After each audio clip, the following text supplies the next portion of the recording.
Hi, my name is Sarah Weisiger. I'm the pastor at Trinity Presbyterian Church. And I thought I'd use one of the prayers from the Episcopal Church has put together some really great resources and prayers particular to this season. So I wanted to share one of their prayers this morning as we start. And this is a prayer for those affected by COVID and disparities therein. Let us pray.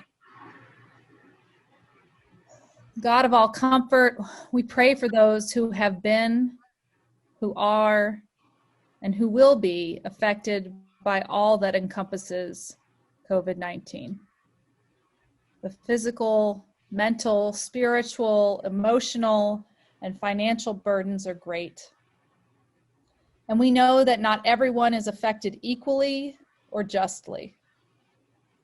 We pray especially for those who are risking their lives for the protection and sustenance of others. And we pray mightily with and for those whose voices often go unheard. We ask that you would look upon those who the world tries to look away from. May they know especially that they are heard, they are held, and they are loved. May they know your truth in this world. And may they know your protection in a world full of violence. May they know your abundance in a world full of poverty. By your name we are beloved, we belong, and we are beautiful. Amen.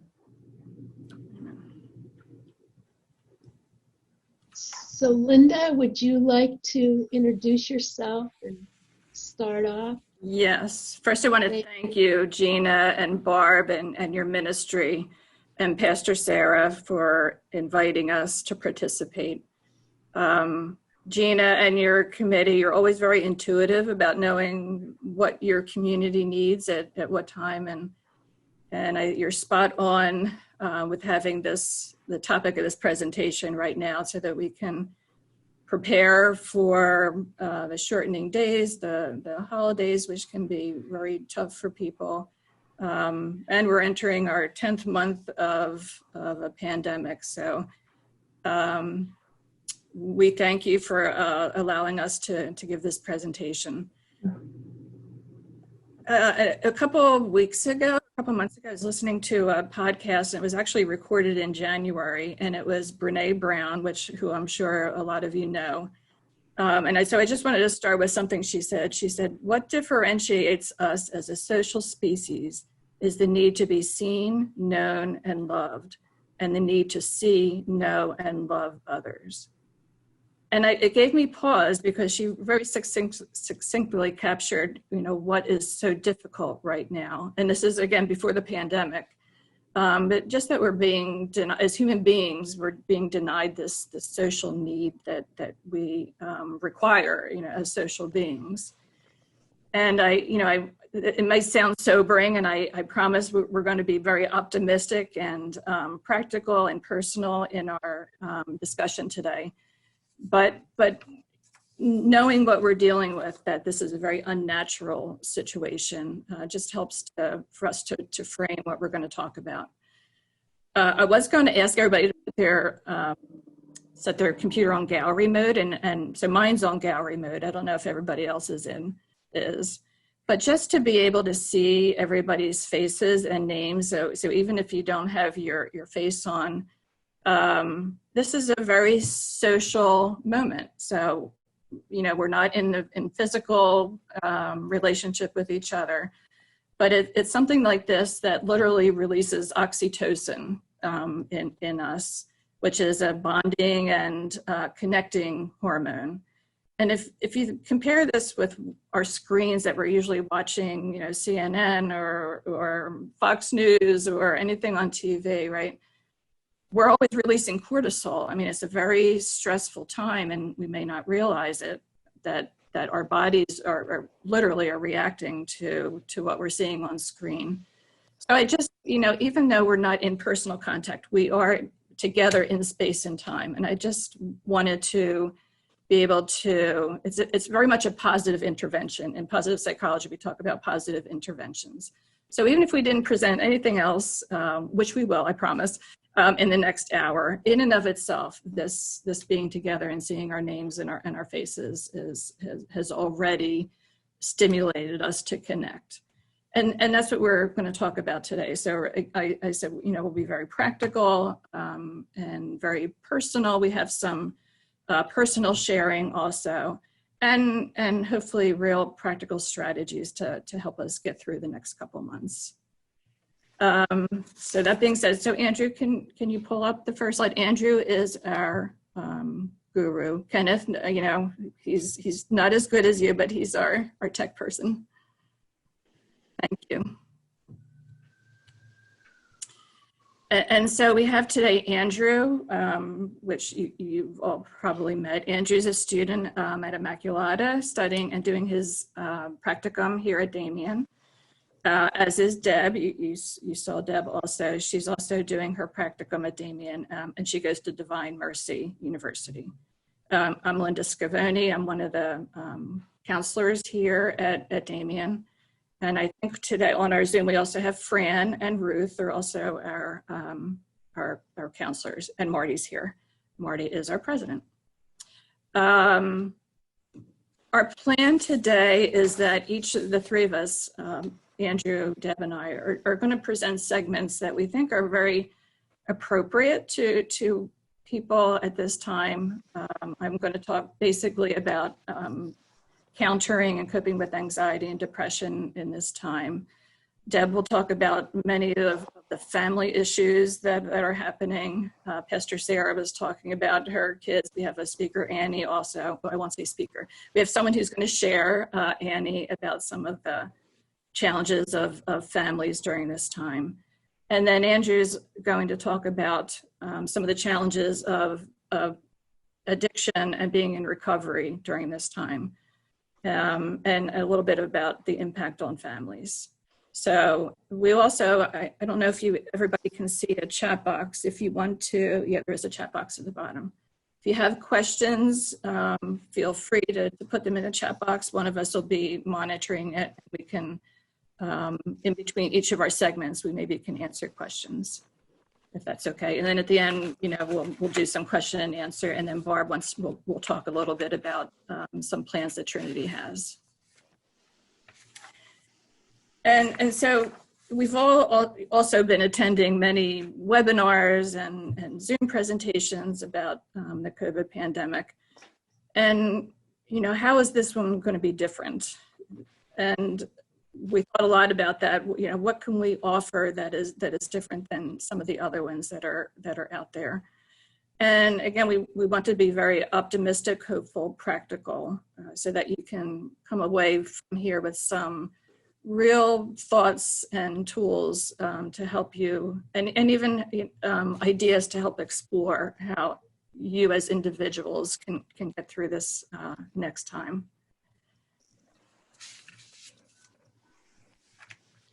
There we go. Thank you, Andrew. Grief in our culture is not something we like to talk about, and it's one of those words that conjures up unpleasant feelings. We often associate grief with death and bereavement, life-changing events, and I think that does a disservice to us in trying to wrap our heads around what's happening now, because we're experiencing a lot of losses, and Deb is going to talk about this as well. And grief is a natural consequence of loss, and if we try to push that aside, we're doing ourselves a disservice, because we don't have really a foundation for exploring coping strategies. Because if we don't know what we're trying to cope with, we're kind of just shooting in the dark. And so I just want to lay the foundation here of being able to acknowledge the losses that we're experiencing, and especially as we come up to the holidays and the winter. And losses can be anything from normal traditions. There's a picture here of family around the table. We don't know that we're going to be able to do that at Thanksgiving or Christmas. And And just the sense of normalcy of going through our daily life, whether it's going to the Acme, or doing our regular workout routine or yoga at our studios. All these losses really can accumulate. So it's not about accepting. Some people don't like the word accept because it almost sounds like there's no agency, that we have nothing to be able to work with. But acknowledging the losses is very important. And then it allows us to be able to explore the grief. And I like to say that it can coexist with other emotions. So it's not, okay, are we grieving or are we feeling joyful? They both can happen simultaneously.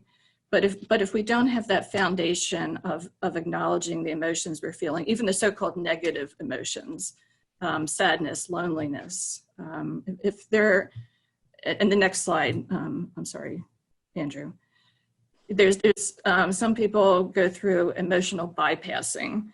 So if we don't know what these emotions are and go right to coping strategies, we're kind of missing the connection there. And so I'd like to think it's about balance. So balancing our acceptance with coping strategies. Acceptance, this is a acronym that is proposed and taught by Tara Brock. And if anybody here is a mindfulness practitioner, she is she and Jack Kornfield are very famous in this area, and she's a psychologist. And this is just an easy, I'd like to think of this when I'm feeling some emotion and trying to explore what's going on for me. And the first is recognizing, so it's RAIN, recognizing the suffering that we're going through, allowing the emotion to exist, and then investigating it, and in a self-compassionate, self-kindness way, and then a nurturing of ourselves. And we will go through a little bit of each of these, especially the nurturing and self-care, because that's very important to be able to do that for ourselves. And then balancing the acceptance is utilizing coping strategies to challenge what we can. And so my finger wagging, no emotional biasing, it does not work. All right, Andrew, the next slide, thank you. I like to think of coping in a way of forward looking. So, here we have a really good opportunity now. It's November 7th. We have time to look towards winter, to look towards Thanksgiving. We're about 2 weeks or 3 weeks from Thanksgiving. And it really is a luxury because we make a plan. And even if that plan is something we write down on a sticky, or we buy a journal and make a plan, or a calendar. Just almost, and sometimes I can get very analytical about this in mathematical terms. If A, then B. If I become sad, then I will call my mom. But a very particular. If I become bored and don't want to drink, then I will take a walk. So it can be, a very small plan, or it can be an elaborate plan that we have from, every day from now till January 15th of how we might spend our days. My next point, prioritizing our self-care, and not just, on Saturday I'm going to go to the spa and get a manicure, but every day is, and finding, and this is where a plan comes in place, but making it a priority. It's not a luxury, it's a necessity. And the next point can help with that self-care of creating a ritual around which and a ritual could be as simple as taking off our work clothes when we come home and putting on our comfies. Right, so that's it recognizes that a transition's happening, and I am going to make myself comfortable. And it could be something, lighting a candle in the evening and doing evening prayer, or having a cup of tea while you journal. Doing something regularly and something that you recognize as a practice is really important. A gratitude practice. There are many books written about the benefits of gratitude. I don't want to go too much into it because I think it's pretty self-intuitive, but especially during a time when there's a lot of negativity coming into our ears and our heads and our bodies, through media. Doing a comparable gratitude is really important. Sometimes with clients that have a lot of worries, anxieties, we'll work with a journal, let's say, and they can write their worries and anxieties on the left-hand side and gratitude on the right. Having that counterbalance is really important. And I'll talk on the last slide about a self-compassion meditation practice. And if any of you do meditation practices, thousands of studies and it's, people have meditated for thousands of years, but so many studies have showed increased well-being, effects on relationships, decreased anxiety and stress and depression that goes along with meditation. But in particular, self-compassion at this time has some benefits, and I'll talk about that a little bit at the end. Thank you. So part of self-care is setting boundaries, and especially at the holiday time. This can be with or without pandemic, with or without politics. The holidays and winter can be very, very difficult for people. And for different reasons, right? We have an individual experience, we have a family experience, we have a community experience, a national experience, and a humankind experience. But in our, exploring in our own lives what our triggers are, and particularly this winter, being able to respect and protect ourselves from these. The holiday music started already on some stations. And boy, can that be an emotional trigger.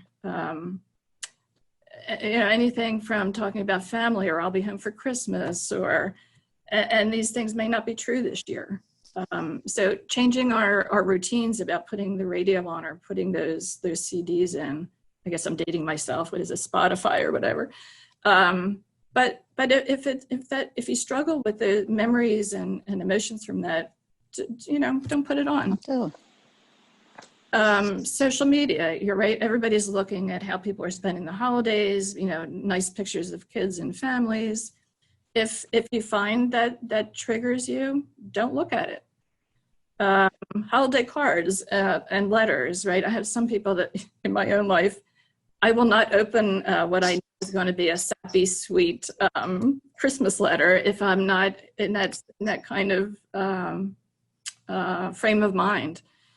Open them in January if that helps. Just stack your cards up and open them on New Year's. Things that we think we have to do. We have to open the cards. We have to get our family photo. We have to put up the decorations. If they cause you suffering, think twice about doing them. And I think it's a respect for your own self and keeping your emotions where you want them.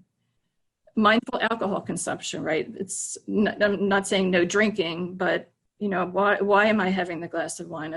Am I celebrating with family and it's a joyful, happy time, or at night am I depressed? And we know alcohol is a depressant, so it's not a helpful self-care. But knowing if it's helpful or not at this moment is really what I'm trying to focus on. Andrew, next one. So this is, when we think about how to cope and connect, I wanted to make it as specific as possible. And so I asked some clients actually if they would send me ways that they cope. So none of this is identifiable, and they've all said, you can use these pictures. And I wanted to just give some ideas to people because it takes some creativity on our part to know what we need and what we're looking for. And it kind of goes back to the emotional bypassing piece. If we don't know what we're feeling, then we don't really know how to cope with it. And so, and when I have a lot of teenagers that I see, and some of these, and I won't tell you which, some are from adult clients and some are from teens, but knowing what they need at that moment is really important. And it's very interesting that there's 3 blankies. So one of them even used the term blankie. And one at the lower left, I said to my client, I'm going to have to tell them what that is, because that is a well-loved blankie. So the upper left and lower left are blankies that people have had from their childhoods. And it's a very tactile thing. There's something about the feeling, both the feeling of it and the memories of what a blankie represents. And we, as adults, we can have our version of a blankie, whatever that is. It could be a cashmere blanket, or it could be something small that we, wrap up around ourselves. And speaking of that, so in the middle is a weighted blanket. And I don't know if anybody has one of these, but it's shown, it weighs about 55 pounds maybe. And I looked it up because people have said that they use them, and it does, it's a pressure, it works like a massage. So the heaviness and the pressure of the blanket relieves anxiety. And I also like to think, because I've tried it, it's almost like being swaddled. The weight of it is like when that baby up in really tightly. Yeah. So for adults, right? I mean, you can have any of these. A light, I forget what that's called, a happy light. Again, CVS, you can buy them very reasonably. And there are clinical studies to show that people who are impacted by seasonal affective disorder or decreased light during the winter, it can be very effective. And for some, it's 5 minutes a day. Follow the instructions, but it can be very helpful. The next one is one of my clients pulls out her watercolors and her coloring. When she gets anxiety, she pulls out her coloring pencils. So that's an example of that. And then I have 2 people have sent me their journal, an entry in their journals. The top right, in my client journals just about daily, very specifically what his emotions are, what his difficulties are, whether it's a great day, or a sucky day, or what music he was listening to. And that he swears by it. It helps him very much. And then the one below is a more of a structured journal. Easily, and I've seen this, it's called the 5-minute journal. And it just guides you through what you're grateful for, an affirmation for the day, how you might prepare for tomorrow. So all of you might also have your journals. It might just be a 99-cent one from Staples. More power to you. Whatever works for you in being able to reflect and process. And the next slide, Andrew.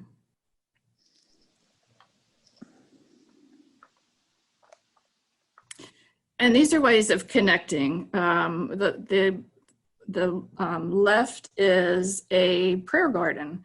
And I liked this, the person sent it, and it's outdoors. And Pastor Sarah was talking about, and we all know the benefits of outdoors, but actually scientifically, there's clinical studies showing sunlight and just being in nature really helps mood. So this person is incorporating both a spiritual life and outdoors, and I thought that was very creative. The Orange Theory photo, my one client, and it's not really about, so this one in Paola is open and it follows a lot of all the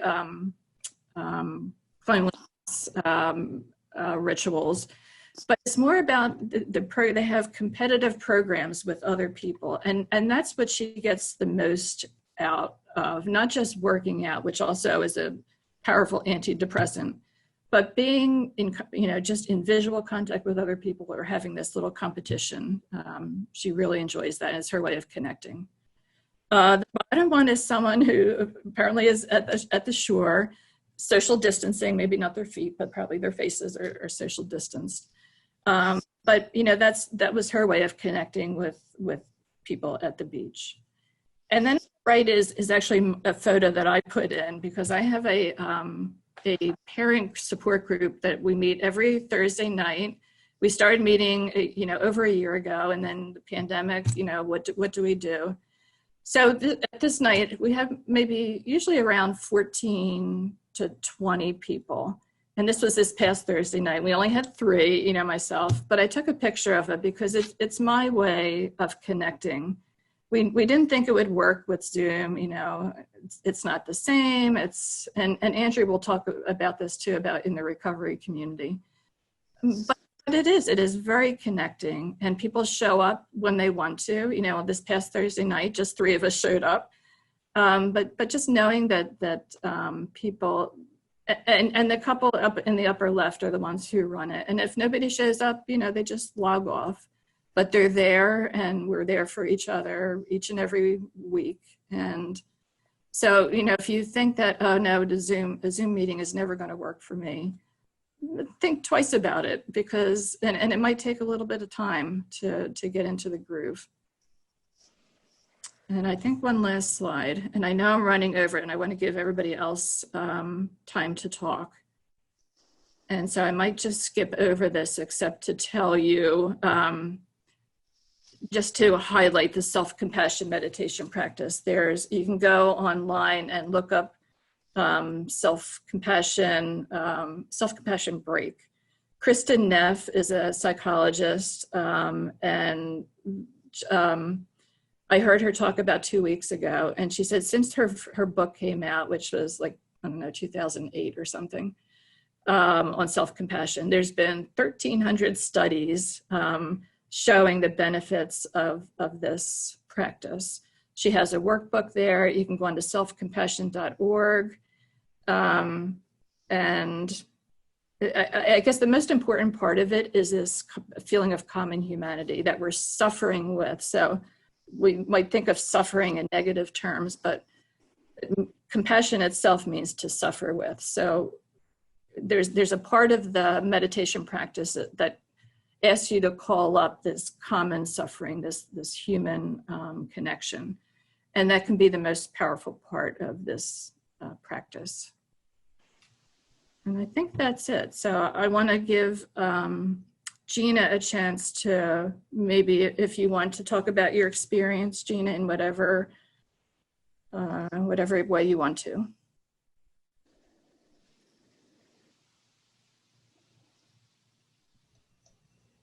Okay. Well, I live alone. I'm an older woman, and my children are grown, but I still work, which I'm kind of grateful for, because it is an opportunity every day to get out and socialize and be with people. I work in a dental practice. I'm the office manager, so there's always a high level of anxiety that goes on in a dental practice with patients. But I feel grateful for that. I think when the pandemic started, I was, in the beginning, I don't think any of us realized it was going to be so long. And it was spring, and I love spring and summer, and just the anticipation of those seasons. I didn't really feel the effects of having to be home and not socializing. And I like to garden, so I gardened a lot, and my neighbor and I made a beach on the side of my condo. So we got our sunlight, which is really important to me because I do have depression and anxiety. Mm-hmm. And I do like the hot, warm sun. And then I also made a gym in my home because I'm an avid gym goer, and I go about 3 or 4 times a week. But I made a gym in my home, and I still work out every day in my gym. But now with winter coming, I just feel like I'm kind of nervous about that, because the days are shorter. When I come home from work, often it's too dark to walk. And I just wonder what it means if we're going to have snow and ice. Then I won't go out and walk at all. I do have a light. Linda, a couple years ago, recommended I get one, and it really does help. Every morning I have my morning coffee and check my emails and listen to the news and my cats and I sit in front of the light. And it's like, I really do notice a difference in how I feel. So that's a positive. I think for me, the biggest concern is the holidays, because I have two daughters. They both live in the South. One lives in Myrtle Beach. One lives right outside of Nashville. I don't foresee us getting together for Christmas. And my daughter that lives in Myrtle Beach, she doesn't want to hear it. I will say to her, we can do a Zoom, it'll be okay. And I don't think she understands, they live differently there. Their protocol has never been like ours. They never completely shut down because they rely on tourism. So they opened very early on. They don't follow the same lifestyle that I have chosen to follow. And I am not real excited about traveling there. Even if I drive, I still have to stop somewhere. And so that's my main concern, how to get us through the holidays without anybody having hurt feelings and realizing I'm older and I'm not going to take chances, that I want to be here next Christmas too. So anyway, I think I just take one day at a time and know the things that trigger my depression and anxiety and try to work through them, try to avoid them if I can. Really good stuff in there, Gina. Thank you for sharing that. You summed up a lot of different concepts there. Yeah. Right, the coping forward, you're thinking about it ahead of time. Your risk benefit, you're thinking of the acceptance part and how to act on it, and the one day at a time. But the other thing I would say is I think there's a phrase, don't sacrifice the good for the sake of the perfect, right? The perfect would be being in the presence of your daughters.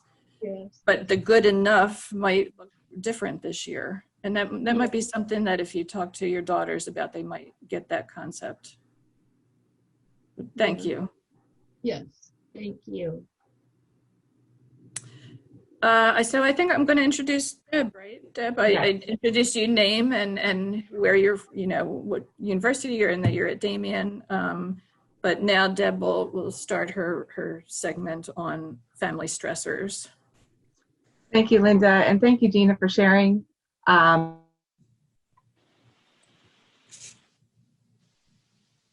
you're muted. There we are. Can you hear me now? Okay, great. Thank you, Linda, and thank you, Gina, for sharing. You highlighted something that is really crucial, and that's the desire for human connection, the desire that your daughter has for you to spend the holidays with her, that tension of wanting to, and the tension of wanting to be here for next year as well. And that is something that is universally across the table what people are experiencing right now. You also have something really good going for you, and that's the communication factor. You're talking about it. And as Linda was talking about compassion and suffering with, we have, the non-judgmental aspect of everybody is practicing this differently. And your daughter in Maryland, here we are in Pennsylvania, but we're still in many ways going through the same phases. So I wanted to talk about grief and loss briefly, because I think it's helpful to recognize what we are experiencing, to be able to identify and say, this is not who I usually am, but this is what I'm feeling, and I would like to know why. Andrew, if you could go ahead and start the slideshow.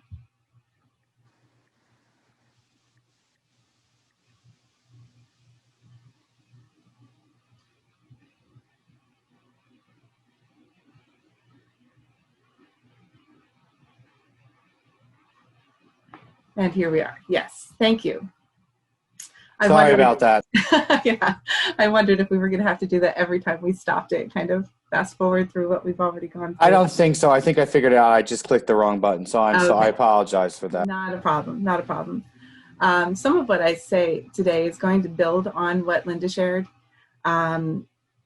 because there's so much connection, and it's based on the human connection, that desire to love and be loved, that right now, being in isolation and having families stuck in the home, not being able to travel, we're just not able to experience that connection in ways that we typically would. And as a result, it's difficult. There's you might be experiencing anger at not being able to spend time with grandkids or children that you love. It might look like depression. And so I listed a few of the things. This is not an exhaustive list by any means, but it's a few of the things that you may be missing right now. And so, just by a show of hands, if you have experienced any of these, I'll read through the list, just, raise your hand. Are you missing being able to spend time with your loved ones? My grandmother's in a nursing home. And, we have family in Florida, and I live in Pennsylvania. So, that's definitely a factor. Has way of life been affected in a way that is entirely out of one's control? Work, being able to go to work, having to work from home, or perhaps having lost the ability to work at all. Freedom to travel, whether for vacation, work, leisure, faith. Worship. Are you able to worship? Are you able to go to church, synagogue, or just worship in the way that builds you up? Or has that been affected during this time? Education. We know education has been affected for everyone, and that's a major factor for families as kids are home and their schedules are all over the place. But it's also affected college students. Some weren't able to graduate until the end of the summer because graduations were on hold for a long time. And children who are just starting out in education are now sitting in front of screens, which we've always said, no, limit the screen time. This isn't good. This isn't good for the human connection and good for the brain and good for relating. And now this is what we have. Athletics, competitive athletes, gyms being closed. So this is another major component of how we take care of our bodies and express that compassionate self-care. And then leisure, how we recharge. So I'm not able to see everybody, but I'm guessing that a lot of these resonated with you, and this is part of the collective trauma that we are experiencing right now. Andrew, next slide, please. One of the things that Linda pointed out that I'd like to re-highlight is that this trauma and suffering can also coexist with gratitude, joy, and hope. And I love your line, Linda, of the no emotional bypassing, the wagging of the finger, because if we try to deny those emotions, they will. What is the expression? What is not transformed will be transmitted. So if we're not dealing with those emotions, they will come out one way or another. And that's where we have the healthy coping or the unhealthy coping. And taking a look at this slide, we can see that trauma has a process. And it's not a timeline as if, like this is the first 3 months, this is the next year, et cetera, et cetera. But there is a process to it that has 5 stages. And that would be the heroic phase, where it's very active, people are responding. Delusionment, exhaustion is one of the characteristics of that. Rebuilding, another active phase. And then the wiser living, and I did skip one, but we're going to go into greater detail. Andrew, next slide, please. Thriving in the midst of trauma. What does the heroic phase look like? And you might look back beginning of the first 15 days when everything shut down. And, you know, maybe you were ordering out and trying to support some of the local restaurants that were still open, or reaching out to a neighbor to see how they were doing, or, you know, just trying to stay really positive and upbeat, like, we can do this, we have this. And so characterized by an adrenaline rush and busyness, assessment, investigation, prayer chains. And there's a sense of it within that, a fulfillment of the need to do something. But along with that, moving into the disillusionment phase, there's a recognition that in many ways, there's nothing that we can really do to change the big picture. And you can only maintain that phase of high energy response for so long without a decline of the adrenaline and the lethargy or exhaustion that follows that output. There are a lot of emotions in this phase, and this phase can last weeks or months. And the thing with the collective trauma is that we are experiencing this as a nation and in many ways even globally. And it's not like a hurricane that took place and that then there's, you know, an emergency response to, and it was a single event. This is an ongoing event, and there's not an end in sight. And so to keep that in mind so that we don't burn out, so that we handle our emotions well, so that we cope in a way that is going to build ourselves up and to continue to create those positive connections with others as well. So with a collective, with an ongoing trauma, these emotions that are listed here, grief, exhaustion, guilt, gratitude, sadness, loneliness, these can continue for a time. Andrew, next slide, please. So many communities attempt to jump right into the rebuilding, like during the hero phase. And when that is done in a state of exhaustion or a state of burnout, those attempts are typically not successful. And this is where the self-care that Linda was talking about is so crucial.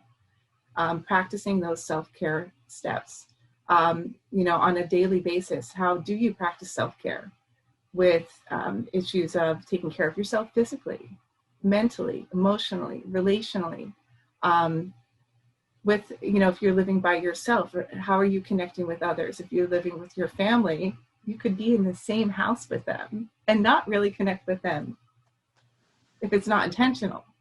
So having things like a family mealtime at least once a day where everybody sits down and just says, hello, how are you? No agenda other than to be present to each other. Those are things that can really help with with fighting that loss of energy and rebuild connection. Within the turning phase, it moves towards a recognition, and this is, you know, hopefully what we're moving towards is acknowledging that loss, acknowledging the loss of the way of life, the way that we won't be able to experience the holidays in a way that we normally would, that our kids' school year is going to be radically different, and this is what we are working with this year. But also recognizing the good in it and the good in ourselves and each other. So acknowledging the loss and recognizing the good, being kind to yourself, recognizing that not everything's going to work, and that's okay. It really is okay. The rebuilding and restoring phase is much like the first, but without the frantic energy that accompanies it, without that emergency response, that high adrenaline. So it's much more collaborative, steady, patient, focusing on the best interests of others. And in many ways, that's exactly what we're doing here right now. That's what this collaborative is about. It tends to be very creative, and we see a lot of that with restaurants figuring out how to work within the COVID restrictions, with churches and synagogues and places of worship figuring out how to continue to create community and provide for the spiritual needs of those in their care. And now we're moving towards the wiser living phase as well, which is a phrase that I really struggle with, but the new normal. I don't want a new normal, I want normal. But acknowledging that normal does change, and that's okay too. At the same time, there are rituals and there are things that are very important to us, and especially surrounding our times of celebration in the holidays, that the more we can maintain, the better off we will be collectively. Andrew, next slide, please. So sometimes I really felt the need to include this, because sometimes when we're in this high energy response, we don't respond well. Our coping strategies are not healthy. And when that's the case, they affect our relationships negatively. So within the home, we have, we have mom, dad, kids, maybe a single family home, maybe grandparents are present. A lot of different people, a lot of different stress levels, a lot of different responses to maybe unemployment, less work, having the children home all of the time. And sometimes those coping strategies are outright harmful to others. So when affect regulation goes bad is when abuse takes place. Fear, anxiety, frustration, loss of power, anger, and when power and control are the nature of a relationship, it's an abusive relationship. So I'm not going to read all of these, but if you are experiencing any of them and feel the need to get help, and I pray that you would, there is help available. There is always help available. And, some of these you might not even think are abusive if they become normal to you, like the control of finances in the household without discussion, intimidating through threatening looks or actions, insulting, demeaning, or shaming, especially in front of other people, showing extreme jealousy of time with friends, or just simply telling you that you never do anything right. These are all things of a verbal, emotional, and financial abuse. And so I have the number there. The hotline.org is a website that is very easy to navigate, and there's chat available on there as well. And the phone number 1-800-799-SAFE is there as well for your protection and safety, and to prevent intimate partner violence and violence towards children as well. Next slide, please.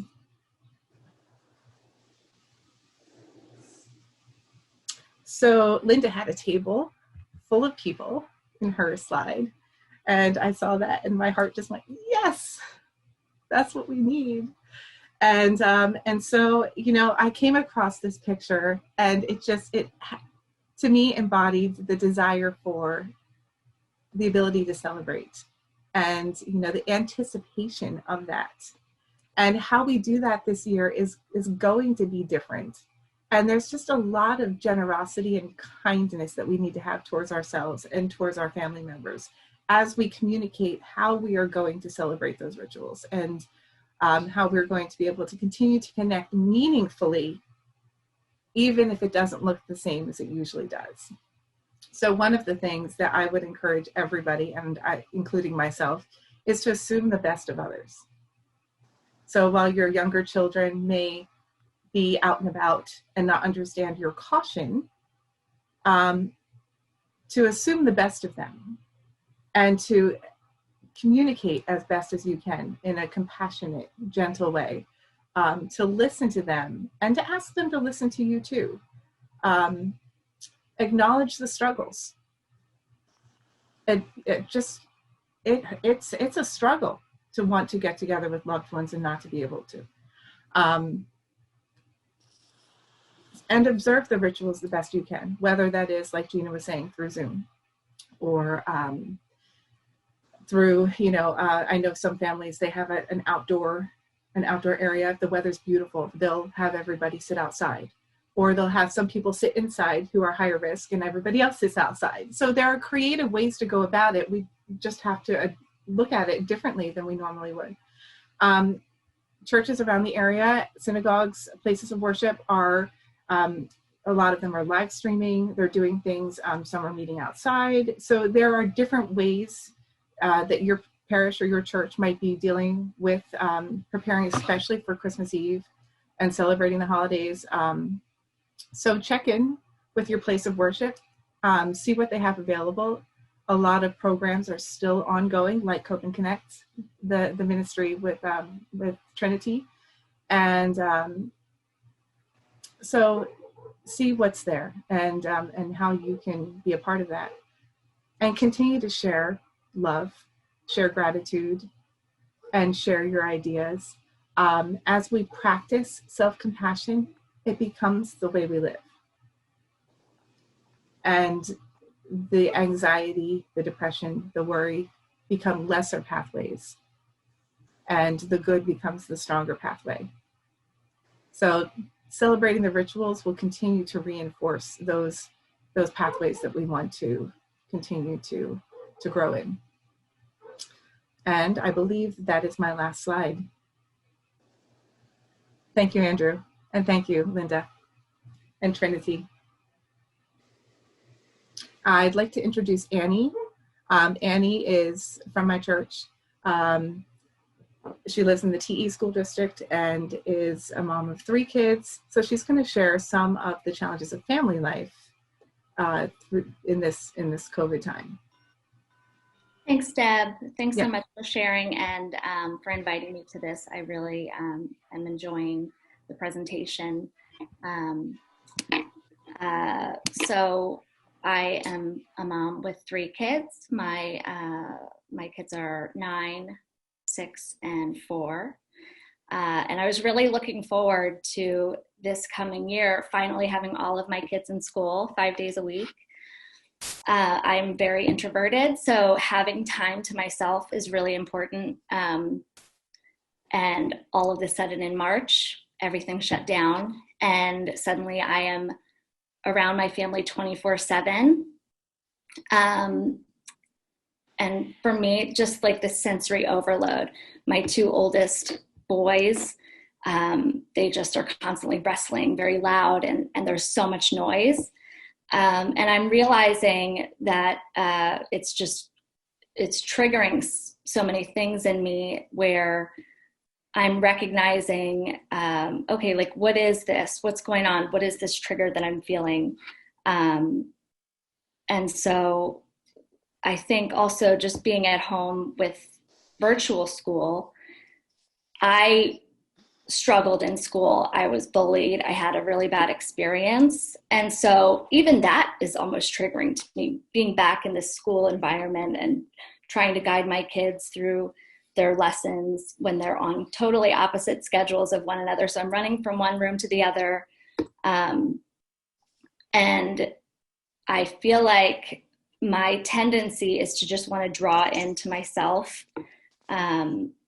And I find myself just mindlessly scrolling on my phone or drinking early in the day just to kind of numb out from all the stress. And my husband also started a new job in June, so he can't take any time off.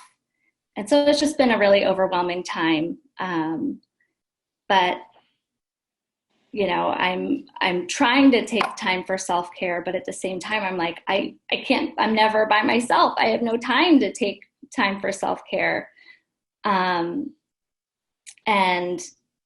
you know, our house is just in total chaos because I know that it would be best for myself and my family if I were to clean up right now or pick up from the school stuff from the day, but I'm just so paralyzed that I feel like I can't even function. So it's just, you know, it's been a lot, but that's just, I don't know. I'm not much of a speaker, so I apologize if I'm rambling. But. Thank you, Annie. No, that's really helpful. Yeah, if you have any questions, like I feel like, if there's anything specific you want me to talk about, I'd be happy to share. That was perfect, Annie. Really, your vulnerability, and I think you described what probably most parents are feeling like. So thank you for sharing. Sure. Yeah, I know several people right now in my age range and a little older that have younger children that are starting getting them into school, first few years with this happening, and it's hectic. It's a big transition to be able to do that, and to have them home all the time with very few breaks. It is difficult to make time for yourself and your self-care. So I think what you're saying resonates with a lot of people. A lot of people are having that experience. My experience is that it's a lot easier on the kids than it has been on the parents. Yeah. I feel like there's guilt. I have so much guilt thinking like, are they struggling now where, before they were really excelling in school, and now am I giving them enough attention? Am I guiding them along? And I also find myself losing my patience and yelling at them and getting angry over things like that are not their fault. This is hard for everybody. And I want them to be able to come home and this is like their safe haven, but I just end up yelling and, all of my frustrations come out at them. So just trying to find balance with being kind of firm with some things, but also letting them know, this is hard for all of us, and they're doing the best they can, just like we all are. One of the things, sorry, I'm going upstairs because my kids are running around downstairs. One of the things that has really helped us, we came to appreciate how much structure school provided for our kids when they weren't in the home. And so, we've had some help in our house with our 4 kids, but in terms of our own coping, helping and, provide more structure seems to have been helpful in our family. So we have more chores that everybody participates in, and that helps everybody sort of feel like they're a part of the team. And it's really empowered our kids. Some of them our 9-year-old is cooking now. She wasn't doing that before. But just kind of being willing to try new ways of being at home together has really made a difference for us. Yeah, I have no doubt that both of your stories is going to resonate with a lot of people. So thank you for sharing that.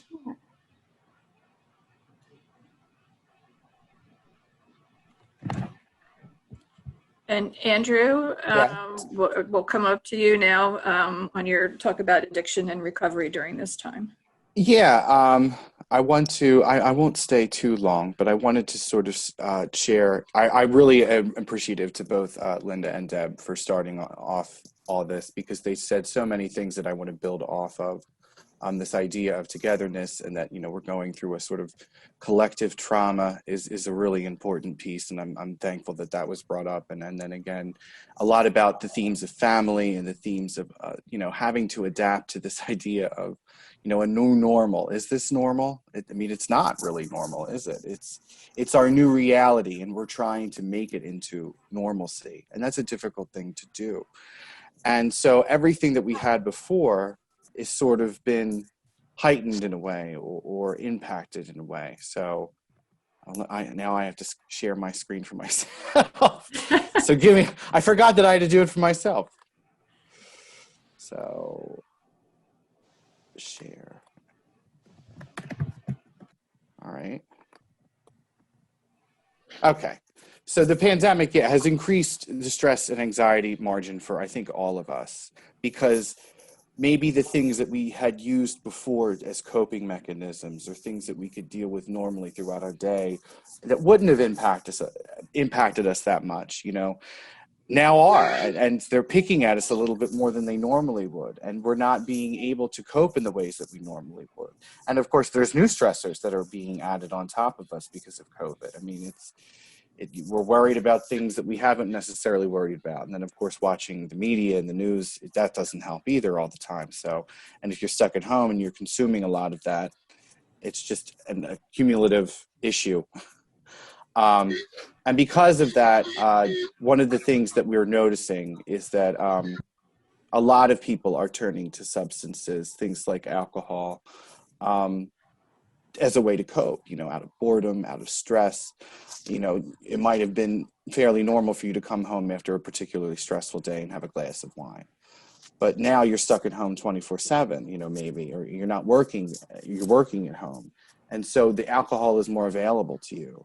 And so you're not thinking maybe as much, how much am I really consuming, or how much am I really, utilizing this as a stress manager, and is my behavior changing in this way?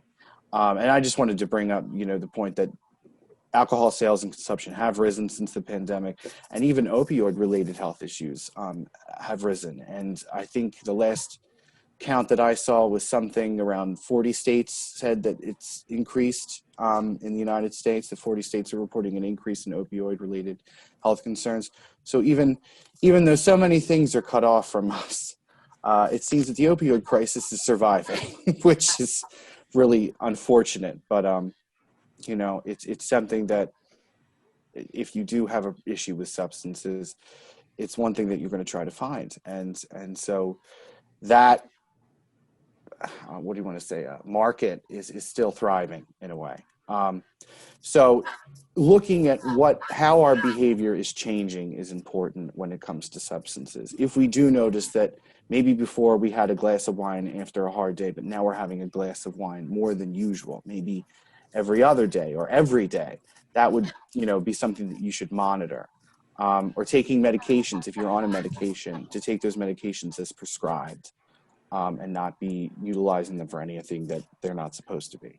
And then what are you doing, what are you drinking for? That was something that Linda sort of brought up. Maybe you're feeling lonely, or you're feeling anxious about something, and you're feeling just bored. And so you turn to having a glass of wine, or having a beer, or having a, I don't know, a tequila shot, whatever you want to drink, or whatever your drink of choice may be, that might be something that you might want to look out for. Am I drinking because I am feeling a certain way? And using it as a way to deal with those emotions. Because, as Linda sort of finger waved, we shouldn't hide from our emotions, and we shouldn't, we have to deal with those emotions in turn, but it's how we deal with those emotions that's important. And, is it safe, or is it good to be using these substances to do that as often as we might be doing it? So the next part I wanted to really bring up is about people that are in recovery during COVID. And recovery is difficult in the best of situations. And, the pandemic has created even more obstacles for those that are in recovery. People that are trying to get better and to fight against addiction issues, that's a constant struggle for people that are going through that. And so one of the things that affects them is really being, one of the biggest things that affects them is the fact that the communities that often come around, that often are created because of recovery, are impacted. We're forced to isolate for our physical health, so that we can stay healthy, not get a virus, and get COVID. But in order to stay physically safety, we're cut off from maybe the groups that we rely on for other areas that keep us safe and sane and happy and feel good, and keep us away from things that are dangerous for us, like substances. So being cut off from those communities is a real impact for people that are going through recovery right now. Difficulty connecting to recovery communities. Also, just difficulty connecting to medical or rehabilitation services. A lot of rehabilitation services are trying to follow protocols and changing up what they do in order to keep the people that are there safe. Hospitals have obviously tried to change what they're doing to keep everybody safe. Everybody's getting tested. there's limited contact, limited visitation. And, you know, some of that already existed in rehabilitation centers. So now this is even, you know, affecting how many beds there are available to people that need to get into a center like that, or a recovery center. And it's really difficult because it might feel like, you know, I'm so alone in this situation, and then I need to reach out for help, and then that help is not available to me. It's really scary. And then, of course, we've talked about this through the other two presentations, just the increased stress in family, financial issues, you know, loss of job, health-related issues, being afraid that, you know, if I have a cold, are the symptoms of COVID, or is it just normal allergies like I normally have? I know that that's a constant fear that I have every time that I get a sniffle in my nose, that I'm thinking, oh goodness, did I touch something and get the virus? But, you know, so it's just an increase of stress all around, and all these different things. But definitely being cut off from the communities, the social supports that we rely on, and that people rely on us, is so important, and is so difficult right now. You know, we were talking about the social supports in terms of the holidays. That's difficult as well. You know, recovery is difficult during the holidays. And it's made even more difficult maybe by the fact that you can't see your family, or you can't see, you know, the people that you want to see. And that's really, really difficult.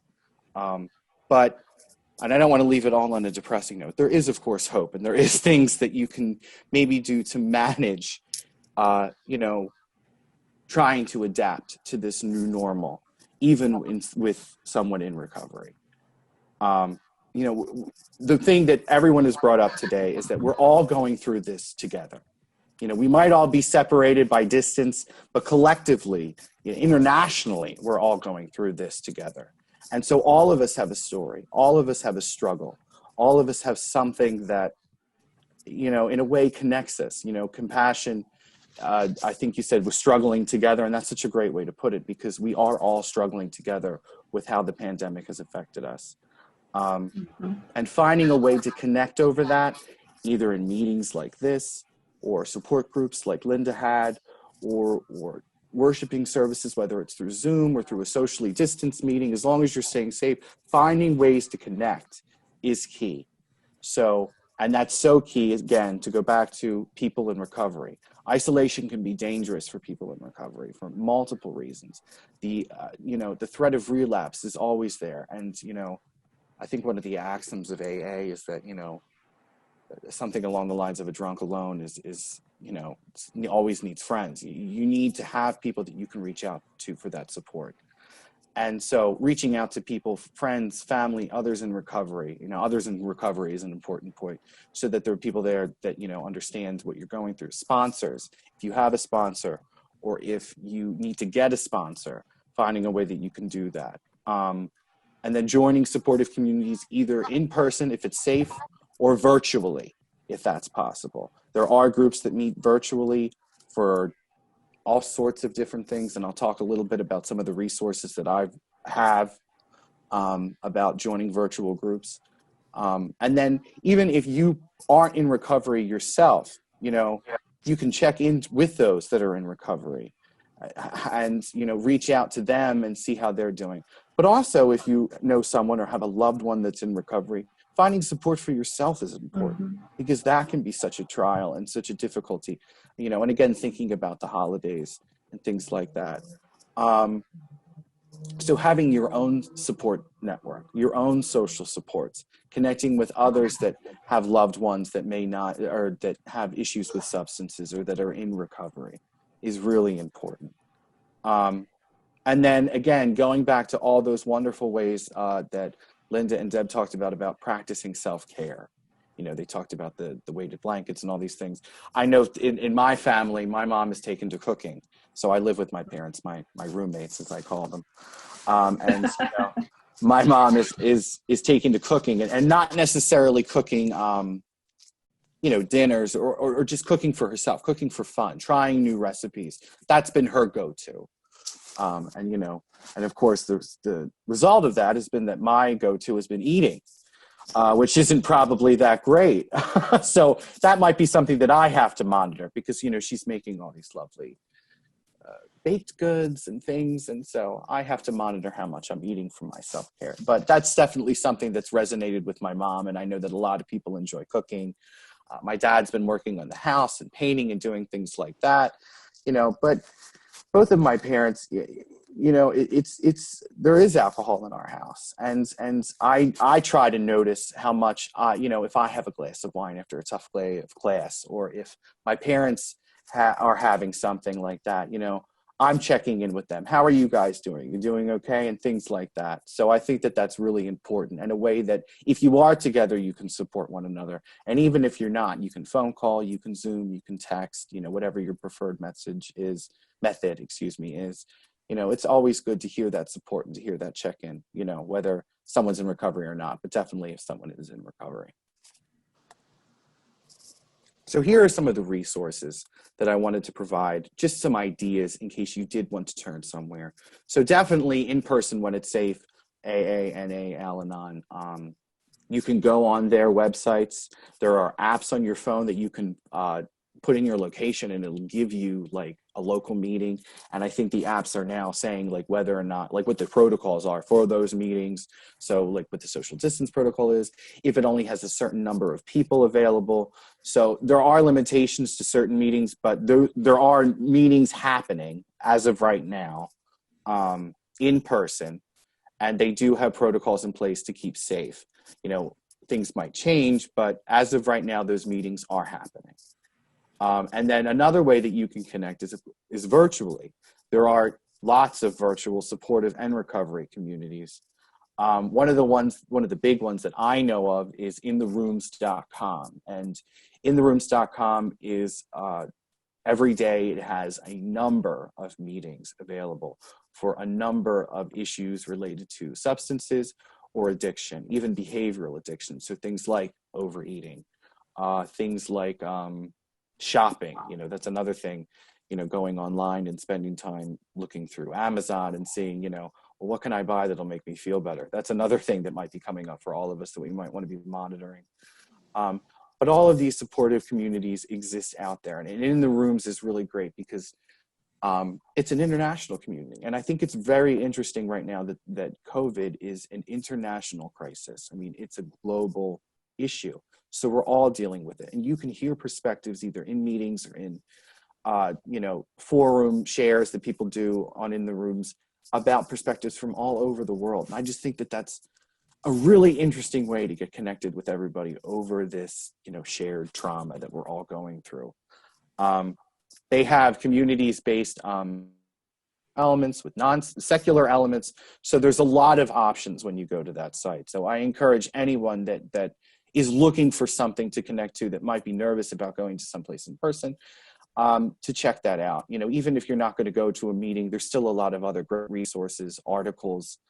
You can create an account and connect with people that way. You can find a sponsor if you need to. So it's really something that I like to suggest to people that have, these issues or are worried about these issues to go to, because it's great. And it has, support for allies and family members and things of that as well, Al-Anon meetings and ways to connect in that way too. And then if it's needed to look for those rehabilitation services, recovery centers and things of that nature, and try to find ones that can fit your needs. And like I said, there are difficulties right now with certain places, but they are still accepting. And, and so still reaching out if you need that help is important. There are several different lists that you can do. There are several different things that you can look at online. There's lists on the CDC website that I saw that you can look at. Also, the number that I have into the SMAHS, their website has resources as well. And so I'll talk about that in a minute.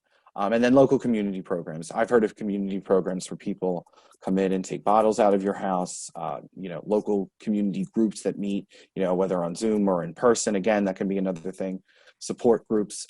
So looking towards your community resources as well, because there's community resources, are so instrumental. And, you can either, whether they're through, your faith-based organization, your spiritual organization, or just, local groups, school groups, just any way that you can find to connect with people is really important right now. It's the key, as I said. Okay, so yeah, the last thing that I had in this little thing is the national hotline for I can never remember what it is, but it's substance and abuse issues. I have it written down so that I don't forget. Substance Abuse and Mental Health Service Administration. There we go. Is what that acronym refers to. And you can call that number and you can get referred to help in terms of if you have an issue with substances. They can recommend you a place if you do need a rehabilitation service or a medical service. They can help you connect with that. And of course, 911 if it's an emergency. Relapse is an issue, but so is withdrawal, and that's something that we should be concerned about, because withdrawal, again, alone and isolated, is very dangerous and it shouldn't happen. So knowing where to contact for emergency services is incredibly important. But that's just one resource. There are others out there that you can look up online. There are others that if you go on the SMA, I don't even think that's the full, SAMHSA. So I didn't put the full acronym, I'm sorry about that. But if you go on their website, they also have resources on there too. And then I just wanted to put the National Suicide Prevention Hotline because, changing any drugs affect our mental health. Substances affect our mental health. Either going on a new substance or going off a new substance affects our mental health. And it can make us think about things that we haven't thought about before, or it can put us in a dark place, in a dangerous place. So knowing when to reach out and to reach out.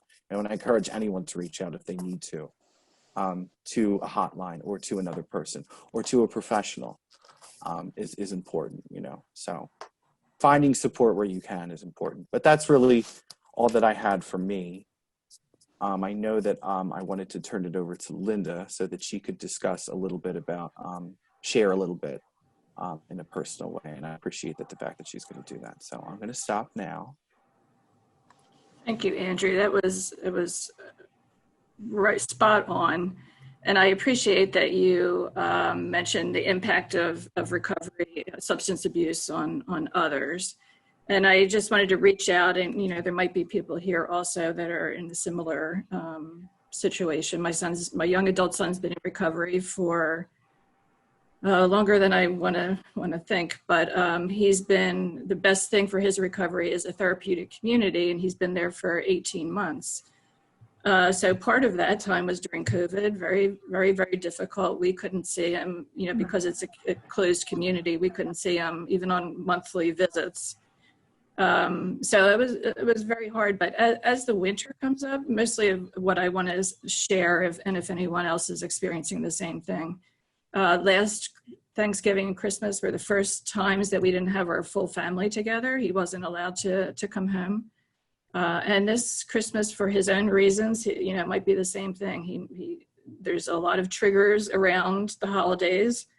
And part of those might be, those family celebrations. And as much as we try, we limit alcohol. Of course, we would never have anything. Alcohol wasn't his drug of choice, but just to be in the same place that he is in. But still, it's hard for families because their new normal when someone's in recovery is very different. And so accepting that traditions change, rituals change, and we might not be together in the way that we can. So I just wanted to offer that to anybody else who might be experiencing the same thing. But thank you for including that impact on others and family members. Yes, thank you. I mean, I appreciate that you sharing it. I know that it can be difficult, but it's also, that piece of just finding communities and finding support. It's just so important right now. It's important at all times, but it's important particularly right now. And I'm trying to get it so that I'm not highlighting you, and I don't know how to do that anymore. Oh, I hope I wasn't highlighted. I think you were, but only briefly, so don't worry. I didn't want to put everything on the spotlight on. Okay. Does anyone else have any questions? I know we're at the end of our time, but I just wanted to offer, and Gina and Barb, if we need to close up shop, just let us know. But I just wanted to offer time for anybody who had questions. No, we're good with time.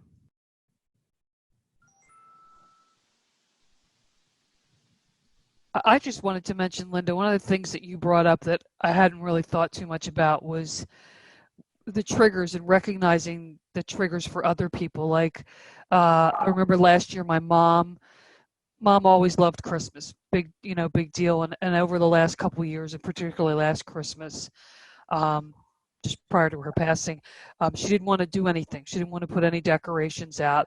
And I remember all of us kind of reacting like, oh, come on and do it. And probably not acknowledging that was probably something that was triggering something for her. As she got older, she did less and less with the Christmas, and maybe getting caught up more in what we all wanted and expected mom to do at Christmas. And yet for her, I think as time went on, it wasn't the same. And you recognize your own triggers, but do we sometimes acknowledge other people's triggers for things that might be difficult for them, and not to pressure them on those things? Mm-hmm. Thank you.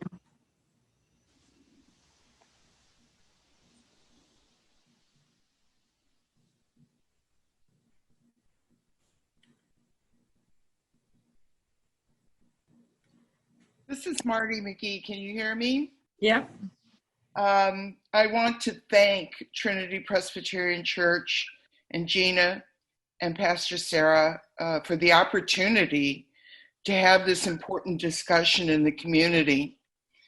I also want to, of course, recognize Daemion's staff and thank them for their research and the thoughts that they put out there for our discussion today, and to make the community aware that we are here and have been for 50 years to help. So if there's anyone that you are aware of or yourself and want to speak with someone, please don't hesitate to reach out to Daemion. And I'd also like to thank the members of the board of directors who took the time to participate today, to be able to see our staff in action and see some of the wonderful things that they offer to the community. So just my way of saying thank you. This was spot on, very interesting, and I hope everyone walks away with some helpful tips. Thanks, Marty. Thank you. Yeah, and I really appreciate having the opportunity. It's an important topic. Everything that we talked about was important, so I'm really happy that I got to share today. And I'm thankful to all the people that spoke up today too, to share like that. That's really great, and it brings in that connection piece. So I'm really thankful. So thank you, Gina and Annie and Linda. Okay. We at Trinity would like to thank Daemion as well. We're always grateful to have the relationship we have with you. And we always look forward to when we can do these kinds of programs with you. So thank you for all your work. It was really helpful, I think. And I'm glad we recorded it, because now we can share it. I think that's a great thing too. Thank you.